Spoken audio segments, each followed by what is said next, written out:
Today, I'll show you how to enable location on Google Chrome. Before we begin, there's one important thing to understand. Chrome location only works properly when two things are allowed at the same time. First, your device itself must have location turned on.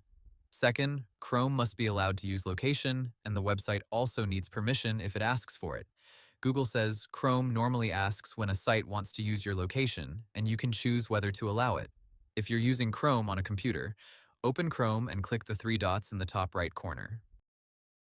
Then go to Settings, open Privacy and Security, click Site Settings, and then select Location. Google says this is where you choose the default behavior for location in desktop Chrome. Make sure the setting allows sites to ask for your location, so Chrome can show the permission prompt when a website needs it. Now, if a website still can't get your location, open that website in Chrome and click the site. The site asks for permission, click Allow. If you already blocked it before, don't worry, you can still change it. Open the website again, then click the site information icon next to the address bar.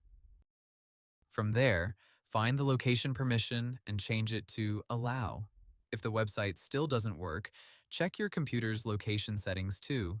On some computers, system location services can block Chrome even when Chrome itself is set up correctly.